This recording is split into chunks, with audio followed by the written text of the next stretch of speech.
How can other people tap dance to work? What's the secret of that? You find your passion. You find your passion. I was very, very lucky to find it, when I was 7 or 8 years old, and fortunately, my children have found their passion. One son loves farming like nothing else. One son loves music like everything else, and all three of them love philanthropy and what they get to do. You're lucky in life when you find it, and you can't guarantee you're going to find it in your first job out. But I always tell college students that come out, I say, take the job that you would take if you were independently wealthy. You're going to do well at it. If you think you're going to be a lot happier if you've got 2X instead of X, you're probably making a mistake. I mean, you ought to find something you like that works with that, and you'll get in trouble if you think that making 10X or 20X is the answer to everything in life, because then you will do things like borrow money when you shouldn't, or maybe cut corners on things that your employer wants you to cut corners on. Or it just doesn't make any sense. You won't like it when you look back on it. 3 things in hiring people: look for integrity, intelligence, and energy. And he said if that person didn't have the first 2, that the latter 2 would kill them, because if they don't have integrity, you want them dumb and lazy. You don't want them smart and energetic. It never bothered me if people disagreed with what I thought, as long as I felt I knew the facts. I mean, there's a whole bunch of things I don't know a thing about. I just stay away from those. So I stay within what I call my circle of competence. Tom Watson said it best. He said, I'm no genius, but I'm smart in spots, and I stay around those spots. Well, I try and stay around those spots, and I just don't have a problem if somebody says, you're wrong on something. I go back and look at the facts, and I think that really is much more important, frankly, than having a few points of IQ or having an extra course or 2 in school or anything of the sort. You need emotional stability.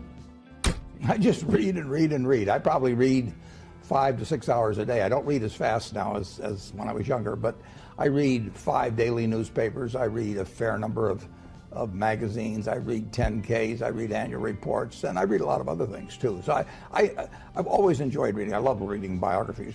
Famous lesson about a margin of safety, that you don't drive a truck that weighs 9,900 pounds across a bridge that says limit 10,000 pounds, because you can't be that sure about it.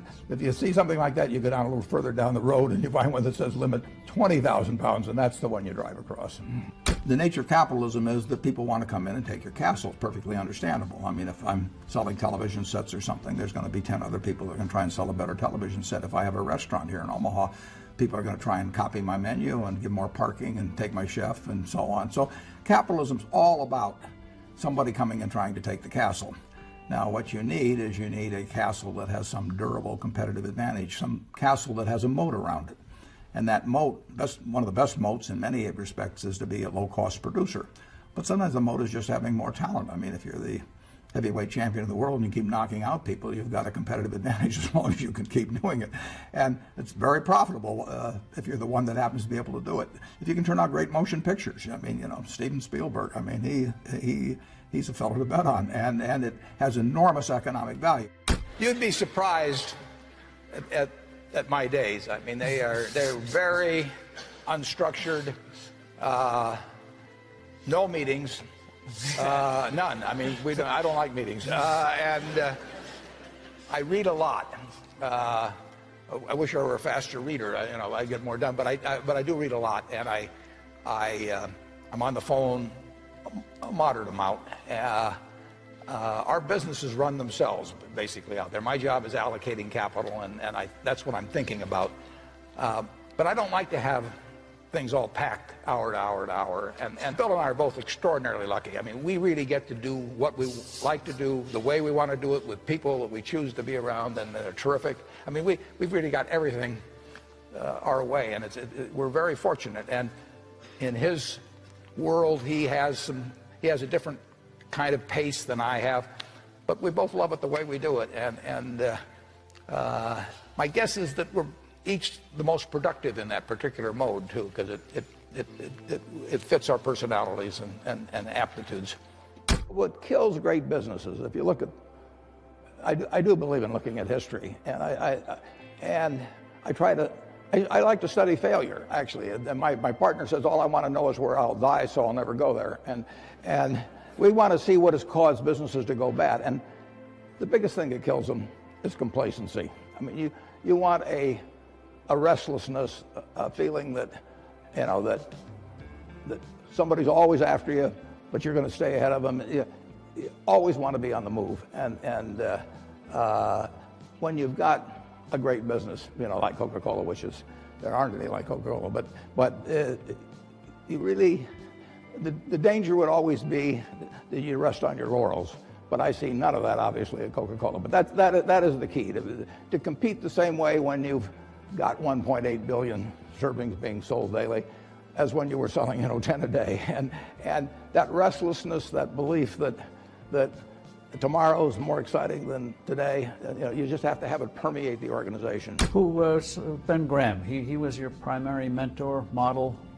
He was a wonderful man, and he was my professor at Columbia. I read his book when I was 19 at the University of Nebraska, and I'd started investing when I was 11, and I started reading about it when I was like 7. So I'd gone through I read every book in the Omaha Public Library that was on, by the time I was 12, on investing and stock market. And I had a lot of fun, but I never really found out, I never got grounded in anything. And it was entertaining, but it wasn't going to be profitable. And then I read Graham's book, The Intelligent Investor, when I was at the University of Nebraska. And that just opened the whole thing up to me. Yeah, and I named my oldest son is named Howard after my dad, Graham Buffett, and he was a marvelous man. Never expected anything from me in return. Ben Graham, in his low teens, looked around and he looked at the people he admired, and he said, I want to be admired, so why don't I just behave like them? And he found there was nothing impossible about behaving like them. And similarly, he did the same thing on the reverse side in terms of getting rid of those qualities. You have given a lot of fabulous advice, but what's the best advice that you've ever received?